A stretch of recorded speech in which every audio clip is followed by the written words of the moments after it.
want you to hear what she has to say. So with that, I want to welcome Jennifer. I'm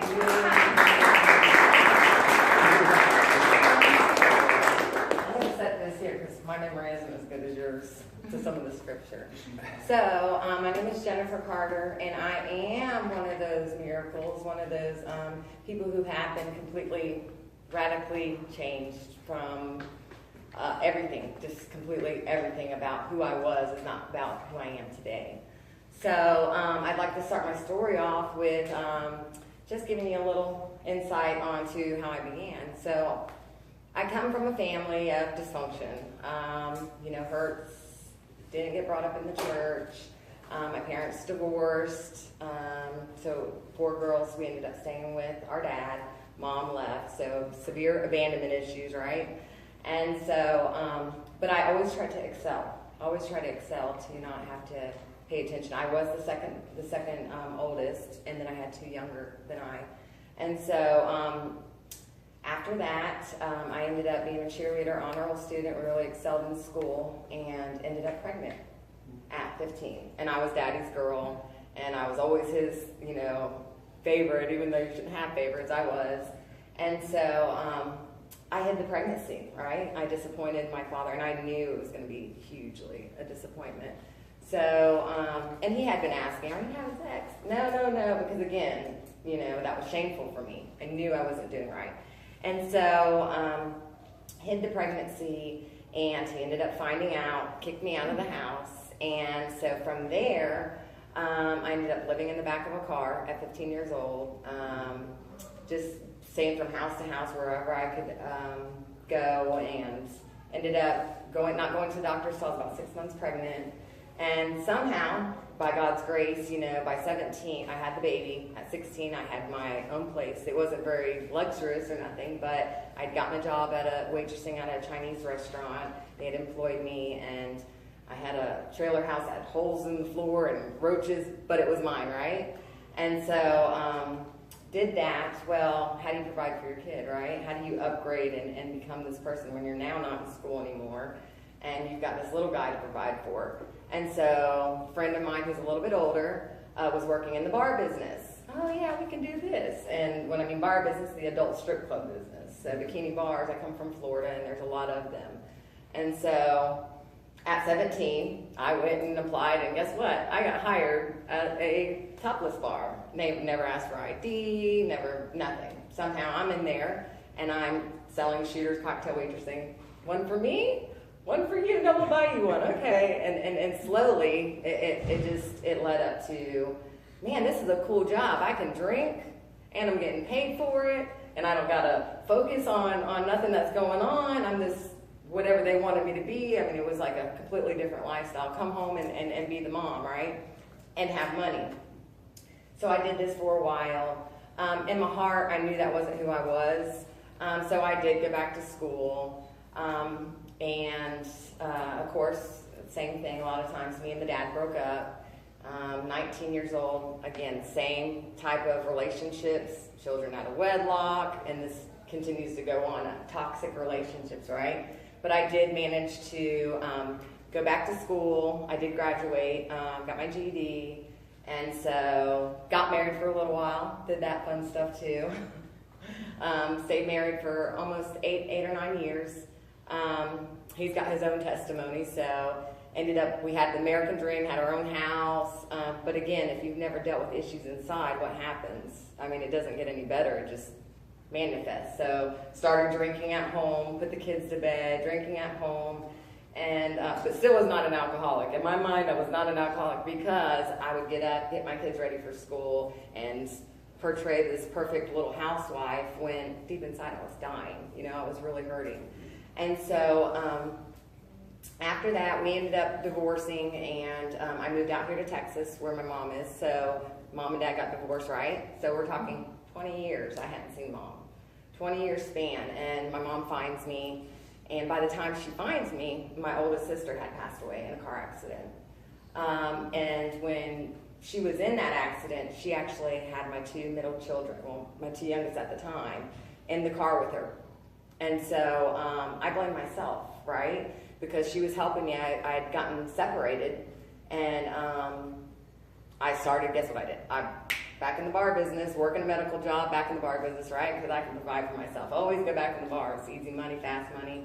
And so I was working late at night. And we all knew what I was going to be doing if I was in there, right? Drinking. So she wouldn't allow me to go pick the kids up when I got off at 3.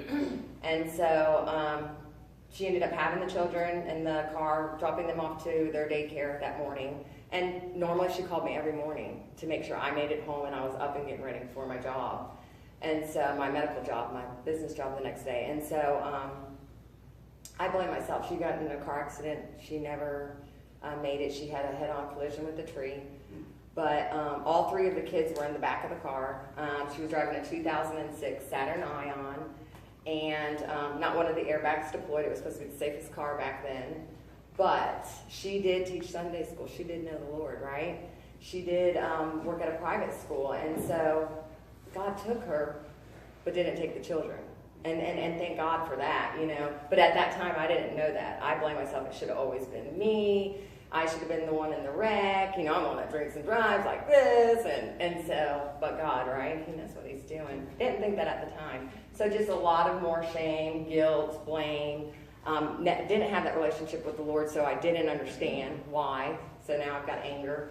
And so move out here and got divorced. End up, guess what? Pregnant again. Family dysfunction. You know, I'm just doing what I know. Same routine, same patterns. So ended up pregnant. This guy was well off, right? My youngest son's father was well off, and bought me a house. You know, we ended up separating when my son was 4 months old. And so by now, I am waitressing and working, but he had paid me to stop working. So again, that control. And I ended up going on prescription pills. Worked in the medical field. I have an injury. And so ended up getting put on prescription pills and drinking at home. By now, I had DWIs. I had gotten a DWI in 2009, so it would have been my third DWI, or my second DWI, and I had a blow machine in my car. So again, I learned to not drink, and that's why I put myself on prescription pills, because I didn't feel okay inside. It didn't seem normal. I felt not okay. So, and I couldn't drink all day anymore, so I ended up getting on the prescription pills, but then the alcohol didn't stop. I got to where I could, okay, well, I can't drink 4 hours before, and I can't drink hard liquor, I gotta drink this. I mean, I figured it out. Any alcoholic's gotta figure it out, you know? And so, ended up getting on the prescription pills, but again, knowing in my heart that's not who I was. You know, there's always that feeling of this is not who I am. And so, but with all that stuff comes those type of people, right? You're on prescription pills, the doctor's writing you 150 Oxycontins. Well, that's not enough, because now I'm eating them like candy, and I'm getting more pain everywhere else. So what do? You go on the streets and start seeking them.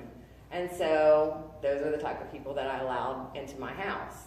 And so after that, all this just craziness is going on, and I know, again, that's not who I am. My daughter's witnessing this, my son's witnessing this. This is not who I am. Kick the people out, have the moment of clarity, and say, you know what? I'm not doing this anymore. I can't get up without these pills. I can't. I mean, it's synthetic heroin is what it is. So bad withdrawals. So I end up flushing the rest of the Xanax, the Oxycontins, and saying, I'm not doing this anymore. And so, I'm not going to drink. And I was a binge drinker, so I would go periods of time when I would not drink. If I got pregnant, I didn't drink. I just completely cold turkey. And so that, to me, proved that I wasn't an alcoholic, right? Mm-hmm. Because I can stop for periods of time, but once I started, I didn't stop. And I wanted more and more and more. And so, even when I had gotten the DWI, again, I'm not an alcoholic, it was just bad luck. The luck, right? And so I weaned myself off these prescription pills, and all of a sudden I just started having this massive guilt, shame, just believing that, you know, I wasn't who I should have been, you know, I was this bad mom. My sister, you know, it was my fault. She had my kids in the car, you know, she was probably distracted by my kids. And so just really a whole bunch of guilt and shame, right? And so I completely don't know where it came from. It was about a week that I had been off the pills. And so I'd gotten a babysitter, got in my car, and drove. And when I mean drove, I just drove. You know, I just drove. And all of a sudden, life's just going through my head. And people are calling me, now we're going hours, and I'm still driving. Where I'm going, I don't know. But I'm driving, right? I'm running away from this. And so people are calling, and I'm not answering. I end up in Tennessee. Why Tennessee? I don't know. I joke about it now and say I was looking for the band. But, yeah. Either way, I drove in, and again, I just kind of tossed the phone. I had stopped at a convenience store, or not a convenience, a Walgreens, and picked up a bottle of Tylenol PMs. And so I just wanted the pain to stop. Then I was in the mountains of Tennessee. It was late at night, and I just thought, you know, I can't do this anymore. I'm not going to do this anymore, right? And I ended up taking 180 Tylenol PMs, 3 handfuls of pills. And I want to share this because it's one of the most things that I feel is another important thing in this whole testimony. The immediate thing that happened was instant regret. You're going to die. You are going to die. What are you going to do now? You know, all this, right? What are you going to do now? And I remember grabbing the phone. I'm pulled on the side of the road, where I don't even know. Pulled on the side of the road crying, and picked up the phone. There's no phone reception. There's no phone reception. So now I can't call for help. And immediately, my head's going. I cried out to Jesus. I said, Lord, please forgive me. I can't do this anymore. You know what I mean? I am hurting from my sister. I lost a baby in 2008 to miscarriage. Well, he ended up passing away. He lived 16 hours. I was hurting. I was hurting, and I didn't know how to deal with it anymore. And so I just said, please forgive me. I don't want to go to hell, because somewhere along my life, I had learned, or heard, not learned, but heard that if you commit suicide, you go straight to hell, right? So here I was with how much ever time I had. I didn't want to go to hell. I just wanted it to stop, you know, and I was so sorry, and I pleaded, and complete peace just came over me. Complete peace. And I just heard one voice, and it said, shallow breathe. Just like that. I can hear it when I'm sharing this with you. You're going to be okay. And it was just, and I felt it, everything. And like I said, just complete peace. Now I was sitting in the driver's seat, and I just laid back, and I knew I was going to be okay. Crazy as it was, I was going to be okay, right? And I laid back and blacked out. They found me December 13th, the next morning, December 12th, next morning at 7:30 a.m. I had a red turtleneck on, and a state trooper had seen the turtleneck in snow. So somehow I had gotten out and was on the passenger side in snow, because I was parked in the mountains on a side of the highway or whatever. No, it wasn't a highway, just the side of the road. And so they had seen my turtleneck. And when he found me, I wasn't alive. Hypothermia, I'm just laid out. And they gave me ephedrine, restarted my heart. Next thing I know, I wake up, tied, one hand tied. My tongue is like, so swollen. And I'm thinking, what in the daylight just happened? What happened? Like, where am I at? And what is going on? Where are my kids? You know, and I don't even remember, but I know that I came to, and it was a little while, and I was thinking, did I think what happened? You know what I mean? Did I just really try to kill myself? And so I ended up calling my mom. I remembered her number. I called her from the hospital, and they're like, where are you at? Everyone's been looking for you. And so I was like, I'm in the hospital. She didn't believe what I was saying, right? And I put the nurse on the phone. I'm like, what? So now I've got Child Protective Services involved in my life. Somehow the police officer that had found me, but they wouldn't, I guess, allow him to talk to me. I had a rental car, brings the paper up for the rental car, and he's like, you're a lucky little lady. So that's what I just really recall. I think he wanted to speak with me, but they didn't allow it because I was still not right. And so I get that, call the people, they come and bring the rental car, because my car was in the shop, and I jump in, and end up jumping in the car with a robe on and pants and just driving, go back home, because where are my kids at, right? What the heck happened? And so I did stop in the store and got some t-shirt. It had butterflies on it too. It was a grandmother t-shirt, but either way, I rocked it. And so drive home, I get there and now people, like I said, everyone's been there looking for me. Child Protective Services involved. They come and talk to me in a couple days. And where were you? I'm like, yeah. You know, I explained what happened, and they're looking at me like I didn't tell them completely, oh yeah, I just tried to kill myself, but I was like, oh yeah, you know, wherever, but they had already known. Police had contacted them over there, and so they're like, they were asking me all these questions. I couldn't even remember where my daughter went to school. My ex-husband's sitting up there, and he's like, Jennifer, tell him where she goes to school. I don't know. I could not remember. And so, I was walking around in a complete fog, couldn't remember a lot of things. And so all this happens. I end up getting a list of things that I have to do for Child Protective Services. They're calling me a drug addict and all this stuff. And I'm trying to explain I'm not a drug addict, but again, it didn't matter what I was. I was not right, you know, I was definitely not healthy. And so I ended up, my son's father evicts me out of the house he bought for me, I figure, but I got evicted, so now I become homeless. And thank goodness my mom ended up living out here in Decatur, and I ended up moving back in with her. So stripped of everything, technically homeless again. She had a roommate, right? She had a roommate that was on life parole for DWIs. So you got somebody in recovery, right? That moves in with this guy that's on parole for DWIs. She's an on-the-road truck driver, so she's never home. And so I'm watching him drink. You know, just take the bottle up. I'm like, oh yeah, I'm not like that. That's not me. I don't get the shakes. I don't need that to get up in the morning, but I'm not an alcoholic.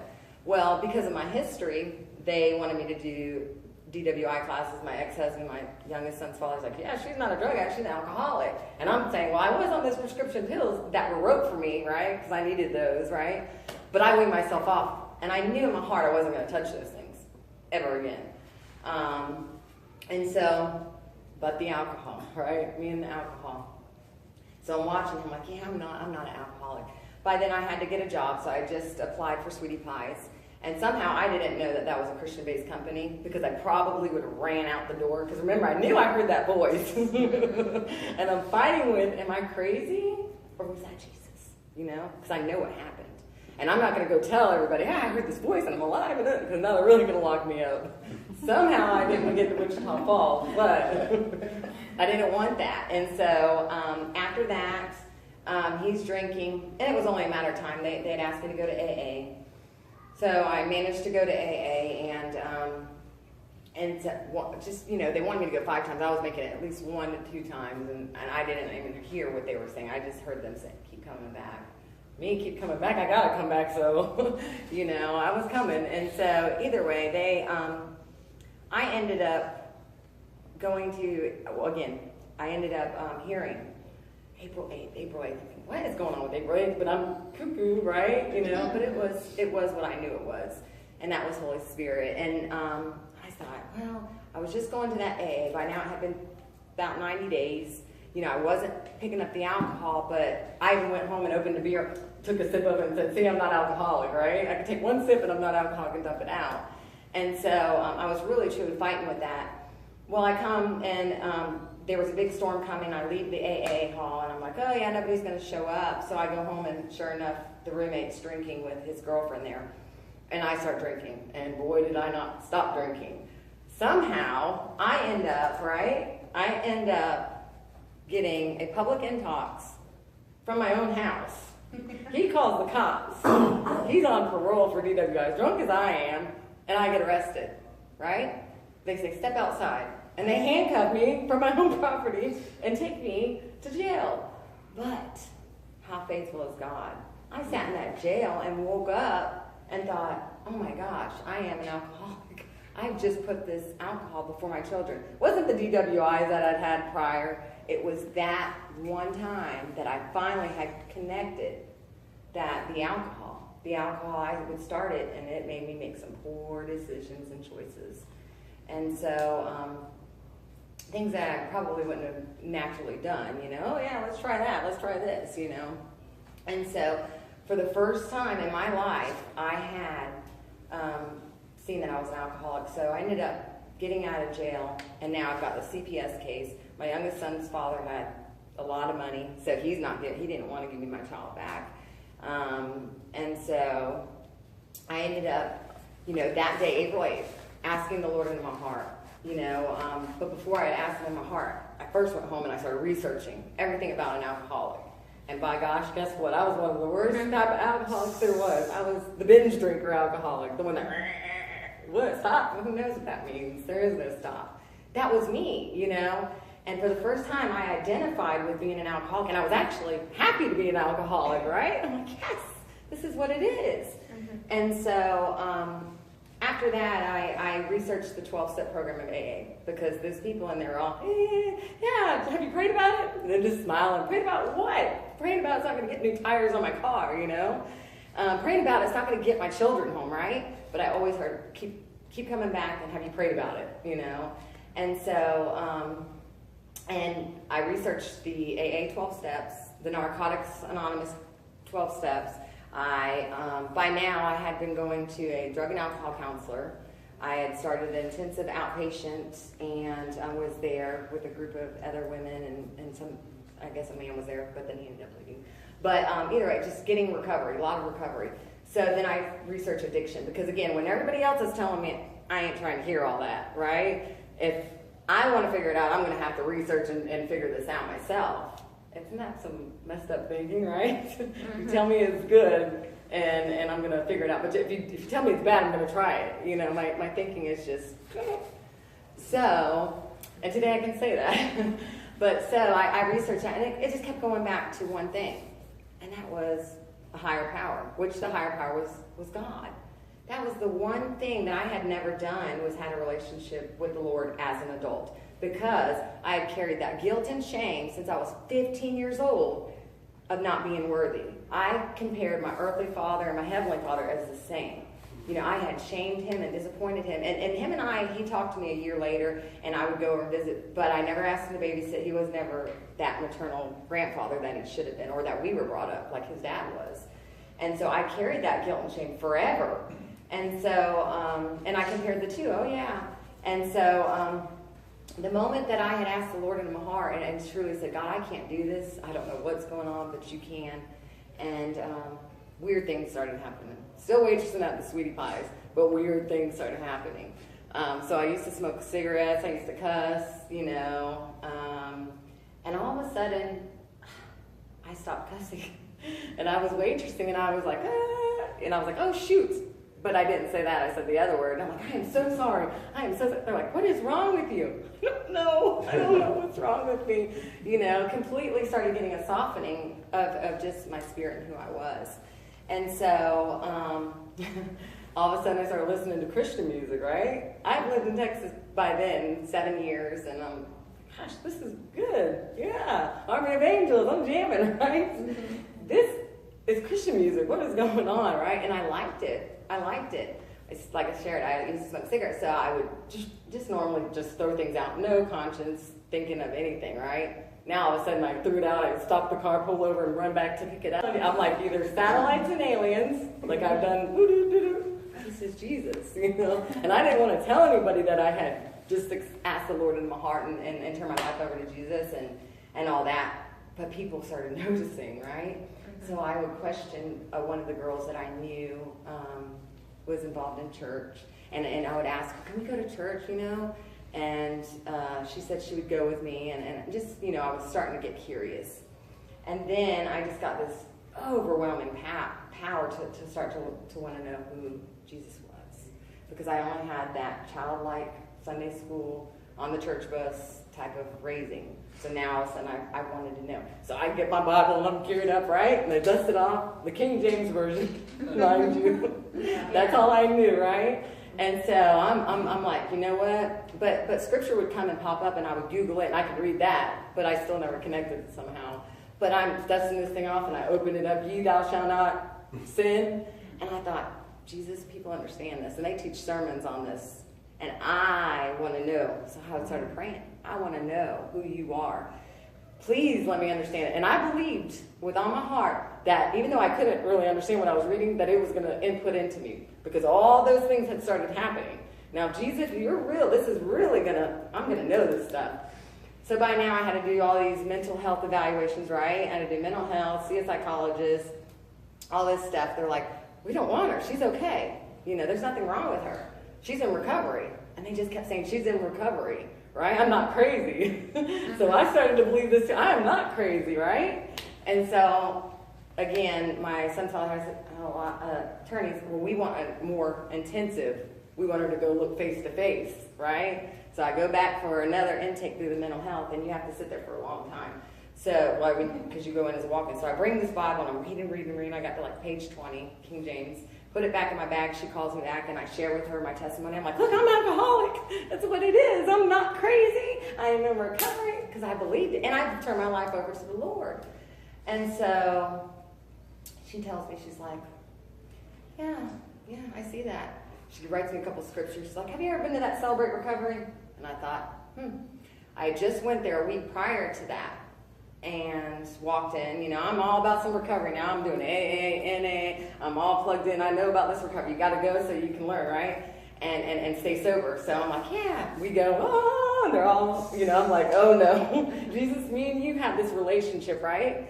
And I know you're doing things for me, but I'm not ready for all that. I don't need a church. It's about our relationship. Because I still wasn't ready for the church thing. And they're all, and next thing I know, I'm thinking I'm going to be seeing people laid out. And I wasn't ready for all that, right? Not ready for all that. You got to remember, it's the battle, right? Battlefield of the mind. And so I was like, but this woman was bringing me back to that spot. And I'm thinking, oh my goodness. And just smiling so big, I'm thinking, oh, Jesus, you are using that woman to send me back to that place, right? That I didn't want to go. And so, but I had a healthy fear. I had a very healthy fear of God. What if I don't, right? What if I don't? All this stuff that is good that's going on in me might not be anymore. And being obedient. It was starting to be obedient. So I was like, okay. And it happened to be Tuesday night, right? So I'm going to go. Sure enough, I went. All by myself, too, because before I went with a group of people. And so I go, and this lady there says, oh, hey. And I go to sit down, and she comes, and she's like, an angel told me to bring you this. And she hands me, right? She didn't know me. She didn't know what I was praying. She hands me a Celebrate Recovery Bible. I open it up. Do not sin. Jesus says it's in English, It's a study Bible. Oh my gosh, they make this? I can read. It's like Google. This is great. And so, gosh, right? Those overwhelming things were happening. I mean, to where, look, he chased me and pursued me so much that I was crazy not to believe that it was him. Here he was, here I am, and I am not going to leave you. You did hear me that night, and you heard me. And so, and I knew, but I didn't want to know, right? I was fighting the flesh. And so, after that, a week later, I go to my job, and by now, everybody sees this little bit of change. I'm asking people, you want to pray about it? And they're like, what is wrong with her? And then they thought it was all a joke, right? They thought that I was joking. I open up my thing, they start seeing scripture and my checkbook thing. They walk on Sunday, they hear me listening to sermon out before I got to go into work, and they're thinking, what in the heck has happened to this girl, right? They didn't know my testimony. They only knew that I was going through some type of custody battle. They didn't know I was dealing with all the CPS and all this stuff, or where I'd even come from. They didn't know none of that. And so, after that, a week later, I meet a theologist. I'm waitressing, and we somehow start talking about Jesus, right? He's like, yeah, I teach around town on the book of Daniel. If you want to know anything, I graduated, I'm thinking, oh, Lord, well, how equipped, right? How did this happen? Now I got a Bible I can read. I got a man who's willing to teach me if I have any type of questions that I might, want to know or have a question to answer. Here's this guy. Because, again, I started to Celebrate Recovery, but I didn't really have that faith, person I could go to, that mentor yet. But God, he was starting to line him up. I've got you. And so after that, it was just an undeniable, thing. I kind of grew in the Lord. Ended up going back to court. Judge overturned a ruling in my favor. But God, only all God things. Mental health actually offered me, but they offered me a job to work there. So I go in front of the judge, And he says, have you done all this? I'm like, absolutely. And I have marbles. I bring out these marbles. It's a whole nother story. But I'm like, I'm not crazy. Look, I got my marbles. And he's like, my attorney's like, no, Jennifer. And I'm like, I'm not crazy. I said, mental health offered me a job. I'm in recovery and I'm an alcoholic. And he's like, oh, Lord. And he just busts out laughing. And then we got two high-powered attorneys in the whole courtroom, right? Mm-hmm. And so only God can do these things. I mean, seriously, only God. And so today, I ended up doing the Celebrate Recovery, doing the 12 steps programs through there, and slowly just started turning into what I call a flower. And so after that, I ended up going to a Bible study, right? But again, I wasn't like those church people. I put the difference. I'm in the Celebrate Recovery. I'm not like these church people. And so after that, those church people, yeah, that's not me. And so after that, I ended up going in there, and a girl there, she's like, oh my gosh, I see you. I see you come in, and you're always in the second row and worshiping, and she was just so excited to be in there with me. But how I even got to the church was, again, a friend of mine from work had said she would go to church and ended up backing out, right? And so I had been praying all week to get the boldness to go to church. She's like, you can wear your uniform and still go to work. And so I was like, yeah, I'm not going to go, right? And so by now it had been about 9 or 10 months in a relationship with the Lord. And so I go home and I wake up at 3 o'clock in the morning. That voice. I would always call it that voice. The voice. Great. He says, you need to get up and go there. There's a message for you. And so, again, healthy fear of God. Gosh, are you serious? So I had my alarm set, get up at 7 o'clock in the morning, and just start driving. And I hear, come as you are, come broken heart, and I'm just bawling, come to Jesus. And I end up going to church, and they ended up sharing the message of the woman by the well. And I had never heard that before, okay? Because, again, no type of, anything, even though it's a popular thing, I had never heard it. And it was for me. And he's telling about how she met Jesus, right? Like I had met Jesus. He was there when I was at that night. And he's saying, oh, yeah, you have these husbands, but they're not even your husbands. And I'm like, that's me, yes. That's me. That's my toxic relationships, right? And so I just completely related. And after that, I just continued to go every Sunday morning faithfully. And so now I lead in ministry through the Celebrate Recovery, just as he shared, went on a missions trip. They ended up asking me to do a video testimony almost a year ago, and Chris Bears had been there. He's our chaplain for the other locations.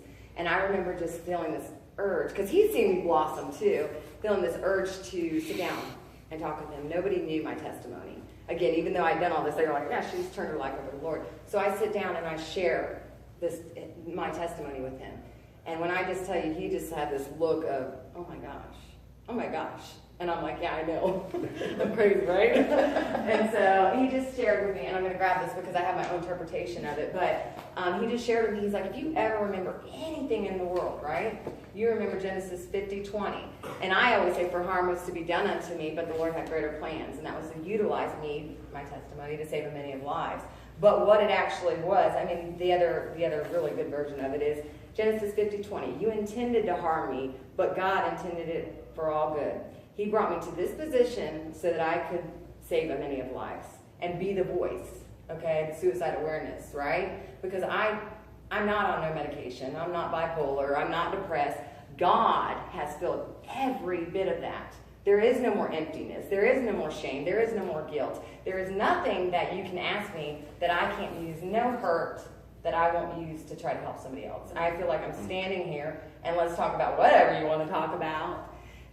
But God, only God could do something like that, right? And so, in fact, me and Gene had talked before. We had posted, he had just actually posted a thing. It says, your testimony is the key, right, to unlock somebody else's prison, right? But God is the key. He always leaves keys, right?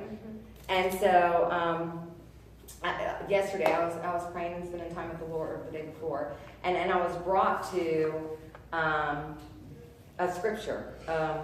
God never leaves us without a key, right? And I was brought to Acts 14:17. But he never left them without evidence of himself and goodness. For instance, he sends you rain and good crops and gives you food and a joyful heart, right? And so God doesn't waste a hurt, right? And so how do we do that? We use our testimony. Every part of that darkness that you think is darkness, guess what? It's not for you, because guess what? I had to pray. I prayed for 4 months before I did that video testimony. And to tell you the truth, I really wasn't happy with it. But God, it wasn't mine, right? And God shared with me, he said, Jennifer, I didn't bring you through all this for you. It's not for you. It's for you to glorify me and who I am. You're not special. You're like all my other children. You know, I would do that for anybody, right? You need only ask.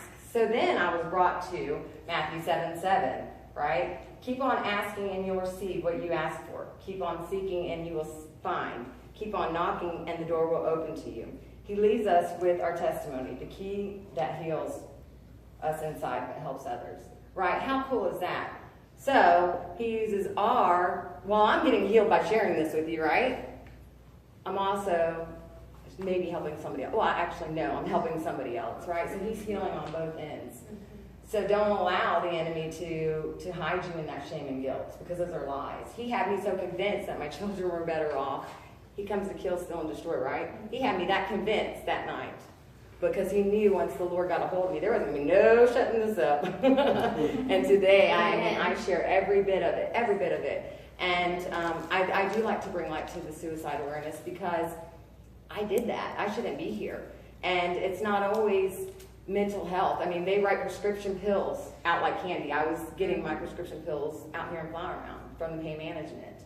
And I was on 150 oxycodones. He was trying to give me more morphines, because everything starts hurting. It was never meant to be for long-term use. And so it's a lot of awareness. And guess what? I'm not even on prescription pills anymore. Who would have thought? But God, right? So thank you guys for allowing me to share.